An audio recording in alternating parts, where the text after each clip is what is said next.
श्रीमद् भगवद गीता अध्याय 5 कर्मयोग कृष्ण भावना भावित कर्म।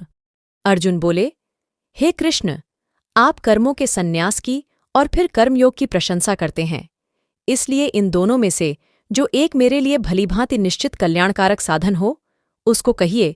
श्री भगवान बोले, कर्म संन्यास और कर्मयोग ये दोनों ही परम कल्याण के करने वाले हैं, परंतु उन दोनों में भी कर्म संन्यास से कर्मयोग साधन में सुगम होने से श्रेष्ठ है। हे अर्जुन, जो पुरुष न किसी से द्वेष करता है और न किसी की आकांक्षा करता है, वह कर्मयोगी सदा सन्यासी ही समझने योग्य है, क्योंकि राग द्वेष आदि द्वंद्वों से रहित पुरुष सुखपूर्वक संसार बंधन से मुक्त हो जाता है। उपर्युक्त संन्यास और कर्मयोग को मूर्ख लोग पृथक पृथक फल देने वाले कहते हैं, न कि पंडित जन, क्योंकि दोनों में से एक में भी सम्यक प्रकार से स्थित पुरुष दोनों के फलरूप परमात्मा को प्राप्त होता है। ज्ञान योगियों द्वारा जो परमधाम प्राप्त किया जाता है, कर्मयोगियों द्वारा भी वही प्राप्त किया जाता है।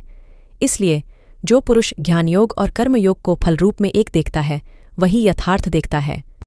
परंतु हे अर्जुन, कर्मयोग के बिना संन्यास अर्थात मन, इंद्रिय और शरीर द्वारा होने वाले संपूर्ण कर्मों में कर्तापन का त्याग प्राप्त होना कठिन है, और भगवत स्वरूप को मनन करने वाला कर्मयोगी परब्रह्म परमात्मा को शीघ्र ही प्राप्त हो जाता है, जिसका मन अपने वश में है, जो जितेंद्रिय एवं विशुद्ध अंतःकरण वाला है, और संपूर्ण प्राणियों का आत्मरूप परमात्मा ही जिसका आत्मा है। ऐसा कर्मयोगी कर्म करता हुआ भी लिप्त नहीं होता। तत्व को जानने वाला सांख्ययोगी तो देखता हुआ, सुनता हुआ, स्पर्श करता हुआ, सूंघता हुआ, भोजन करता हुआ, गमन करता हुआ, सोता हुआ, श्वास लेता हुआ, बोलता हुआ, त्यागता हुआ, ग्रहण करता हुआ तथा आंखों को खोलता और मूता हुआ भी सब इंद्रियां अपने अपने अर्थों में बरत रही हैं। इस प्रकार समझकर निसंदेह ऐसा माने कि मैं कुछ भी नहीं करता हूं। जो पुरुष सब कर्मों को परमात्मा में अर्पण करके और आसक्ति को त्याग कर कर्म करता है, वह पुरुष जल से कमल के पत्ते की भांति पाप से लिप्त नहीं होता।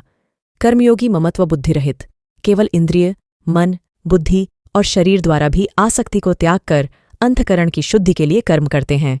कर्मयोगी कर्मों के फल का त्याग करके भगवत प्राप्ति रूप शांति को प्राप्त होता है, और सकाम पुरुष कामना की प्रेरणा से फल में आसक्त होकर बंधता है। अंतःकरण जिसके वश में है, ऐसा सांख्य योग का आचरण करने वाला पुरुष न करता हुआ और न करवाता हुआ ही नवद्वारों वाले शरीर रूप घर में सब कर्मों को मन से त्याग कर आनंदपूर्वक सच्चिदानंद घन परमात्मा के स्वरूप में स्थित रहता है। परमेश्वर मनुष्यों के न तो कर्तापन की, न कर्मों की और न कर्मफल के संयोग की रचना करते हैं, किंतु स्वभाव ही बढ़त रहा है। सर्वव्यापी परमेश्वर भी न किसी के पाप कर्म को और न किसी के शुभ कर्म को ही ग्रहण करता है, किंतु अज्ञान द्वारा ज्ञान ढंका हुआ है।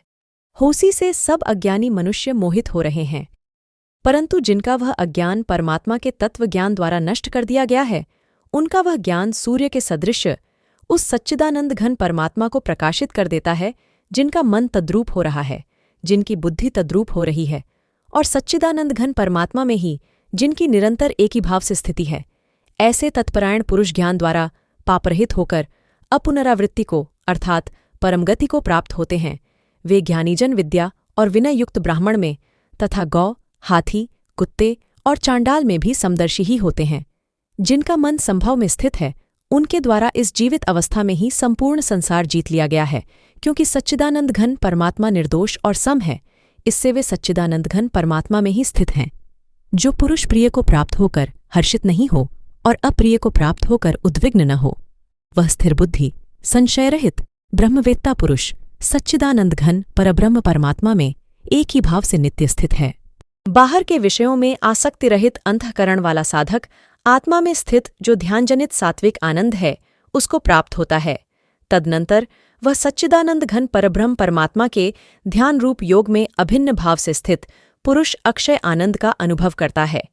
जो ये इंद्रिय तथा विषयों के संयोग से उत्पन्न होने वाले सब भोग हैं, यद्यपि विषयी पुरुषों को सुखरूप भासते हैं, तो भी दुहक के ही हेतु हैं और आदि अंत वाले अर्थात अनित्य हैं। इसलिए हे अर्जुन, बुद्धिमान विवेकी पुरुष उनमें नहीं रमता। जो साधक इस मनुष्य शरीर में शरीर का नाश होने से पहले पहले ही काम क्रोध से उत्पन्न होने वाले वेग को सहन करने में समर्थ हो जाता है, वही पुरुष योगी है और वही सुखी है।